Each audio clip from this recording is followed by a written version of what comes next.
Hi hello नमस्कार, कशा आहात सर्वजण? मस्त मजेत ना? तर चला नवीन एका व्हिडिओमध्ये मी सुद्धा आपल्या सगळ्यांचं अगदी मनापासून स्वागत करते.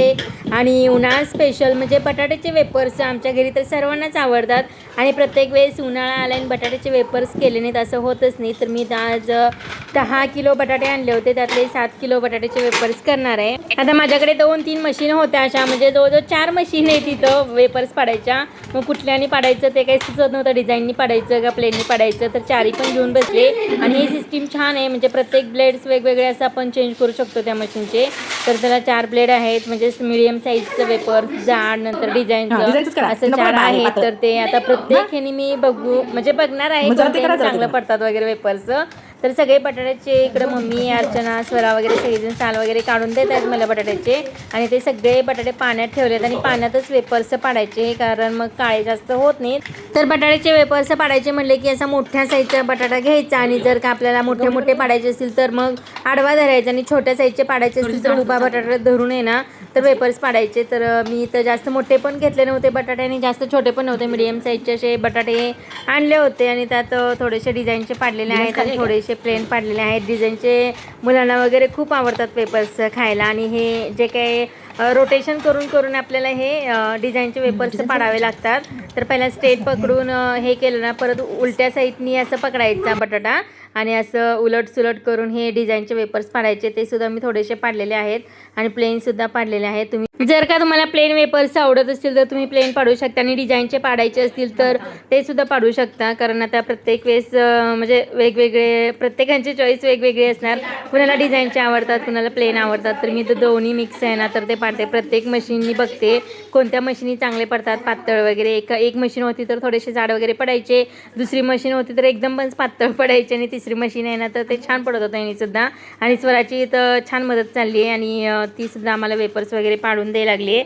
असं दोघी तिघी चौघी असली की कामं अशी पटापट होतात. आणि वेपर्स करायचं म्हटलं की माणसं भरपूर लागतात, आणि त्यामुळे मग हे पटपट असं होतं. तर अशा मीडियम साईजचे मी सगळे वेपर्स आता पाडून घेते सगळे. तर इथं वेपर्स पाडायला जरासा वेळ लागतो. मग इथं अर्चना आणि मम्मी दोघींनी छानपैकी सगळी बटाट्याचे साल वगैरे काढून दिलेले आहेत, आणि वेपर्स पाडायचं काम चालू आहे. आता हे 2-3 पाण्यामध्ये चांगलं धुवायला पाहिजे वेपर्स. तर मी इथं एक मोठा टप आहे ना तर तिथं पाणी अगोदरच भरून ठेवले, त्याच्यामध्ये तुरटी वगैरे घालून घेते. आणि पाण्यातच बटाटा खिसलाय त्याच्यामुळे त्या एका पाण्यात धुते, नंतर दुसऱ्या स्वच्छ पाण्यामध्ये एकदा धुते, आणि नंतर मग स्वच्छ पाण्यामध्ये तुरटीच्या पाण्यामध्ये हे वेपर्स सगळे घालून घेते. हे सगळे वेपर्स आपल्याला रात्रभर पाण्यामध्ये असे भिजायला ठेवायचे. तर आणताना इथं 10 किलो बटाटे आणले होते, त्यातले फक्त 1 किलोच काढून घेतलेले आहेत, आणि बाकीचे सगळे इथं वेपर्स केलेले आहेत.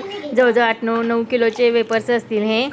तर एकदम पांढरे शुभ्र वेपर्स आपले इथं तयार झालेले आहेत. आणि जसे पाडल ना तसं थोडंसं मी लगेच चोळून ते वेपर्स धुवायचे, दुसऱ्या पाण्यामध्ये स्वच्छ पाण्यामध्ये पण धुवायचे. आणि जे काही टप घेतलेला ना मोठा तर त्याच्यामध्ये मी परत सगळे वेपर्स घालून ठेवायचे, म्हणजे असं पटपट कामं पण होतात आणि जास्त वेळ त्या म्हणजे पाण्यामध्ये पण राहत नाही. स्वच्छ पाण्यामध्ये लगेच हे सगळे वेपर्स टाकून दिलेले आहेत. तर आपण सुद्धा लहानपणी असताना बघा बटाटा सोलायला वगैरे अजिबात आवडायचं नाही, खिसायलाच आवडायचा. आणि तसंच स्वराला सुद्धा इथं बटाटा खिसायचाच पाहिजे होता, म्हणजे खिसायलाच पाहिजे होतं, वेपर्स पाडायला पाहिजे होते. साल वगैरे काढायला नको होतं. तिला सांगत होते की ब्लेड वगैरे कापेल, पण ऐकत नव्हती अजिबात. आणि मला खिसायचंच आहे. बघा किती छान इथं सगळे वेपर्स आम्हाला खिसून देते. आणि अर्चनाची निजी पैस लागायची, कोण बटाटा एकदा बटाटा घ्यायचा आणि कोणाचा पहिला होतंय म्हणायचे आणि पटपट अशा खिसायच्या. तर मलाच खूप भीती वाटत होती की ते ब्लेड वगैरे कापल. स्वराला सांगत होते अजिबात तू म्हणजे करू नकोस, पण ती ऐकत नव्हती. तिनं सुद्धा आम्हाला छानपैकी आज मदत केलेली आहे वेपर्स पाडायला. तर इथे सगळ्या बटाट्यांचे वेपर्स पाडून झालेले आहेत. सगळ्यांनी खिसून वगैरे दिलं, मम्मीने वगैरे पण मदत करू लागल्या सगळ्या.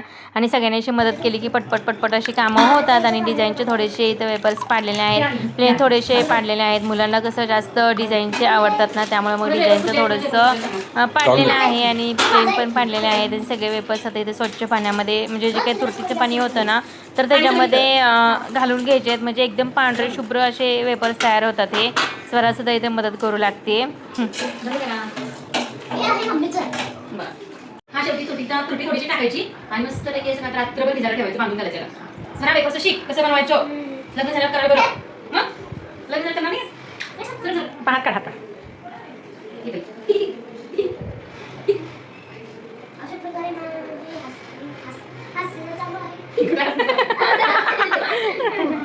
तर असं ओढणीने वगैरे बांधून ना ठेवलं तरी सुद्धा चालतं, मोठं झाकण असेल ना तर त्याच्यावरती झाकलं तरी चालेल. पण हे सगळे वेपर्स आमच्या त्याच्यामध्ये बसलेत बघा एका टपामध्येच.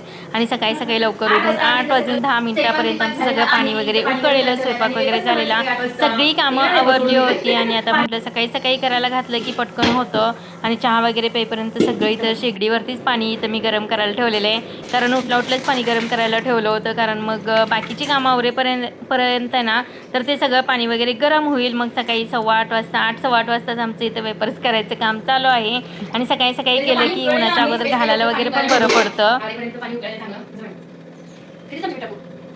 1 2 3 4 5 शेगडीवर खाली पाहिजे कसं वाटत होतं मगाशी. तर इथे पाणी वगैरे सगळं उकळलेलं, 5-7 चमचे मीठ वगैरे घालून घेतलं. आणि जे काही रात्रभर भिजलेले जे बटाट्याचे वेपर्स होते ना तर त्याच्यामध्ये आता आम्ही घालून घेणार आहे.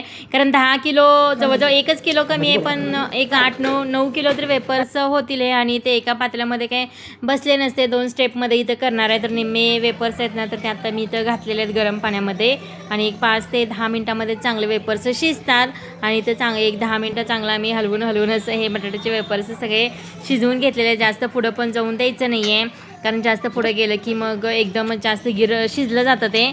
तर थोडंसं कच्चाच आपल्याला थोडंसं काढून घ्यायचं, म्हणजे 10 मिनटामध्ये हे सगळं शिजतं चांगलं. आणि इथं शेगडीवरती सगळं वेपर्स आहे ना तर ते शिजवून घेतलेलं आहे. एक बॅच काढलेली आहे. जे काही दुसरं होतं ना तर ते सुद्धा त्याच्यामध्ये घालून ठेवलं. आणि पहिल्याचं जे काही वेपर्स होते ना तर ते आता आम्ही घालायला चालू केले बाहेर.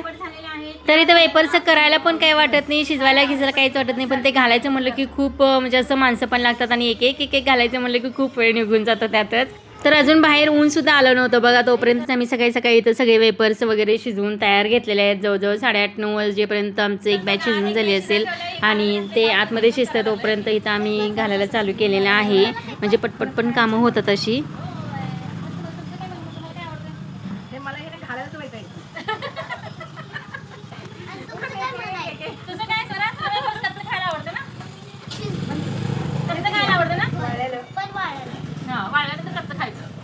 अशा काही आवडीनिवडी आहेत. चला आपली एक बॅच शिजवते आता. हे माझं म्हणणं मला करायला आवडतंय, खायला काय आवडत नाही वेपर्स. तर इथे सगळीजण म्हणत होती की मला करायला वेपर्स आवडतंय, कोण म्हणते मला कच्चं खायला आवडतंय, कोण म्हणते घालायला आवडत नाही. अशा काहीतरी गप्पा मारत सगळे वेपर्स आम्ही इथं घालून घेतलेले आहेत. आणि 1-2 वेळा आतमध्ये येऊन हे सगळं व्यवस्थित हलवून वगैरे पण गेलो होतो. आणि एक 10-15 मिनिटांनी हे बाहेरचं घालेपर्यंत इथं सगळं हे शिजून तयार आहे बघा. आणि इथं शेगडी आम्हाला खूप छान लागलेली आहे. आणि बरेच कमेंट असतात की शेगडीवरती बरंच काय काय होतं. आता इथं पातेलंसुद्धा किती मोठं आहे बघा, पाणी आहे, त्यात एवढे बटाटे आहेत, तरीसुद्धा ही शेगडीवरती छान असं आमचं सगळं वेपर्स शिजलेले आहेत. आणि एवढं जड आहे तरीसुद्धा त्या शेगडीवरती बसलेलं आहे, म्हणजे खूप छान शेगडी लागली आहे. जवळजवळ 30 वर्षाच्या पाठीमागची शेगडी आहे, मम्मीने घेतली होती. आणि बऱ्याच कमेंट असतात की शेगडीची लिंक द्या, पण आता ही शेगडी शक्यतो मिळत नाही. आणि मी पण बरेच ठिकाणी चौकशी केली, पण अशा प्रकारची शेगडी मिळत नाही. जर का तुम्हाला मिळत असेल तर नक्कीच घ्या. कॅनन कंपनीची ही शेगडी आहे. तर इथं सगळे वेपर्स आमचे घालून झालेले आहेत बघा, एक असे सगळे वेपर्स घालून झालेले आहेत. फक्त घालायलाच खूप वेळ लागतो आणि करायला नंतर बाकीचे जे काही असतात ना त्याला वेळ लागत नाही. फक्त हे घालायचं म्हणलं कीच खूप वेळ जातो, जवळजवळ 1-2 तास 10-10:30 वाजेपर्यंत आमचं इथं सगळं वेपर्स सगळे घालून तयार झालेले आहेत. आणि सगळी मग परत जी काही कामं होती ना तर ती करायला आम्ही परत गेलेलो आहे. आणि दुपारच्या वेळेस असं थोडंसं ऊन ज्या साईडला आहे त्या साईडला ओढून ठेवायचं, हे ते काम अशी चालूच राहतात दिवसभर. असं काहीतरी केलं म्हटलं की म्हणजे काही प्लॅस्टिक कागदावरचे जे वेपर्स वगैरे होते ना तर ते सगळे काढून साडीवरती वगैरे असे टाकलेले आहेत. आणि आता हे सगळं सुकायला ठेवलेलं आहे. आणि संध्याकाळी हे सगळे वेपर्स काढून आणलेले आहेत. जास्त काही सुकलं नव्हतं, एखादं दुसरं थोडंसं ओलसर होता, पण 1-2 दिवस चांगलं ह्याला ऊन दिलं पाहिजे. पण मी एका दिवसामध्येच तिथं थोडेसे जे काही सुकलेले वगैरे वेपर्स होते ना ते म्हटलं लागलंच थोडंसं तळून वगैरे बघूया. आणि कोणताही असा पदार्थ केला की आपल्याला दम निघत नाही बघा, कधी एकदा तळून तो कसा झाला आहे काय झालं आहे असं बघायची इच्छा सगळ्यांचीच असते. आणि मला हे केलेल्या दिवशीच तो पदार्थ असा करून बघायचा, खायची वगैरे खूप आवड आहे. आणि छानपैकी ते वेपर्स आपले पांढरे शुभ्र दुप्पट फुलणारे तयार झालेले आहेत। तर तेलामध्ये टाकल्या हा वेपर्स बघा किती छान फुललेला आहे आणि पांढरा शुभ्र सुद्धा झालेला आहे। आणि थोडेसे डिझाईनचे वेपर्स वगैरे होते ना, तर ते सुद्धा करून पाहिलेले आहेत। डिझाईनचे खूप छान लागतात टेस्टला वगैरे। थोडंसं तुम्ही अशा प्रकारे सुद्धा वेपर्स करून पहा। प्रत्येकाची करण्याची पद्धत ही वेगवेगळी असते, प्रत्येकजण वेगवेगळ्या पद्धतीने वेपर्स बनवत असतात। पण माझी ही पद्धत तुम्हाला कशी वाटली नक्कीच कमेंट करून सांगा। आणि अशा पद्धतीचे या उन्हाळ्यामध्ये वेपर्स एकदा नक्कीच ट्राय करा।